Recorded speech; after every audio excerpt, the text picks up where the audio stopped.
और इसमें हम अल्प प्राण और महाप्राण के विषय में बताएंगे। इसमें क्या है कि सारी जो प्रक्रिया हमने बना रखी है एक ट्रिक पे बना रखी है। वास्तव में आज बहुत मजा आने वाला है। चलिए तो देखते हैं। पहले हम अल्प प्राण को देख लेते हैं और सेकंड टर्म में महाप्राण को देख लेते हैं।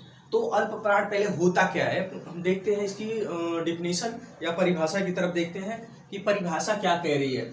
अल्प प्राण वे व्यंजन होते हैं, वे वर्ण होते हैं जिनको बोलने के लिए हमें कम प्राणवायु की आवश्यकता पड़ती है। ठीक है, तो ये तो इसकी परिभाषा है कि कम प्राणवायु की आवश्यकता पड़ती है, उन्हें हम क्या कहते हैं, अल्प प्राण कहते हैं। ठीक है, अब आपके सामने ये दिख रहा होगा, हम पिछली वीडियो में हमने बताया कि ये कौन से व्यंजन है। ठीक है, ये स्पर्श व्यंजन है जिनकी संख्या कितनी होती है, 25 होती है। इनकी संख्या कितनी होती है, 25।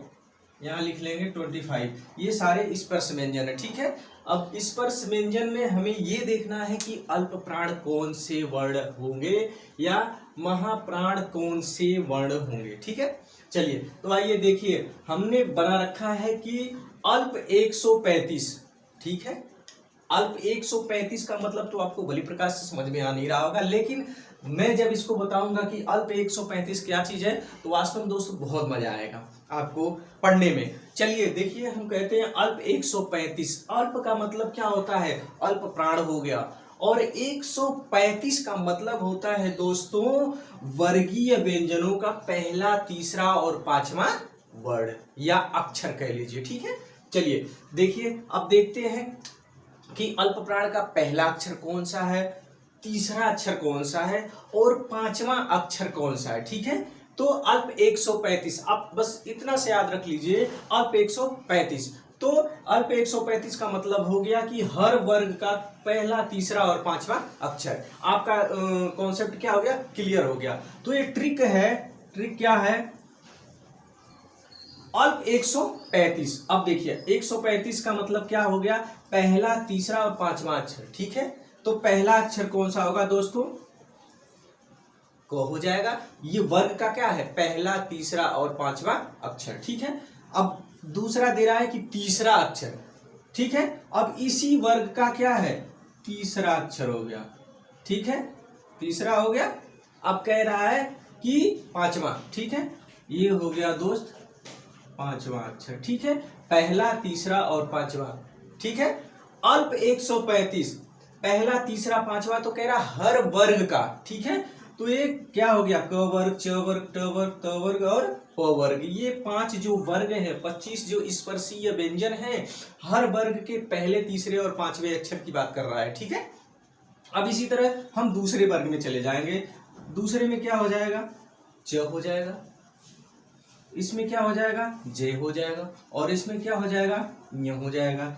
इसी तरह तीसरे में क्या हो जाएगा, ट हो जाएगा, तीसरा अक्षर ड हो जाएगा और पांचवा अक्षर र हो जाएगा। फिर ऐसे ही ये हो गया, ये हो गया और ए हो गया, इसके बाद ए हो गया, ए हो गया और ए हो गया। ठीक है, अब सभी व्यंजनों को क, ग, अंगा, च, ज, ञ, ट, ड, ड़, त, द, न, प, ब और म। ठीक है, ये कितने हो गए, 1 2 3 4 5 6 7 8 9 10 11 12 13 14 15। ठीक है, ये कितने हो गए, 15। टोटल इनकी संख्या कितनी हो गई दोस्तों, 15 हो गई। कौन से, अल्प प्राण के। इसकी परिभाषा क्या है कि जिन वर्णों को बोलने में हमें कम प्राणवायु की आवश्यकता पड़ती है उन्हें हम क्या कहते हैं, अल्प प्राण। अल्प प्राण, और इनका ट्रिक हमने बना रखा है अल्प 135। 135 का मतलब होता है हर वर्ग का पहला, तीसरा और पांचवा अक्षर। ठीक है, कॉन्सेप्ट क्लियर। अब चलते हैं महाप्राण में। ठीक है, सेम इसका अपोजिट है, इसका जो एग्जाम्पल है दोस्तों सेम इसका अपोजिट है। चलिए आइए, अब महाप्राण की बात आती है, अधिक प्राणवायु। ठीक है, मैंने इसमें कम की बात की, इसमें अधिक की बात है। ठीक है, तो जिन वर्णों को, जिन वर्गीय वर्णों को बोलने के लिए अधिक प्राणवायु की आवश्यकता पड़ती है उन्हें हम क्या कहते हैं, महाप्राण कहते हैं। अब इसमें क्या ट्रिक बना है दोस्तों, इसमें ट्रिक हर वर्गीय व्यंजन का दूसरा और चौथा अक्षर। चलिए, तो दूसरा और चौथा अक्षर कौन सा हो जाएगा, अब देखते हैं। इसका दूसरा अक्षर ये हो गया। अब कह रहा है चौथा अक्षर, तो पहला, दूसरा, तीसरा और चौथा। ठीक है, अब हर वर्ग का बोल रहा है तो ये हो जाएगा, ये हो जाएगा, ये हो जाएगा, ये हो जाएगा, ये हो गया, ये हो गया, इसको और ये कौन से व्यंजन हो गए? महाप्राण व्यंजन।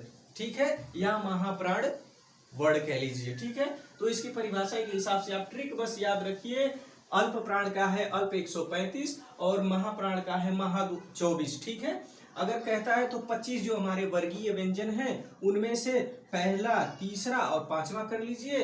अगर महाप्राण पूछता है तो वर्गीय व्यंजन का दूसरा और चौथा वर्ड कर लीजिए, आपका कॉन्सेप्ट क्लियर हो जाएगा। आज के लिए इतना ही, थैंक यू।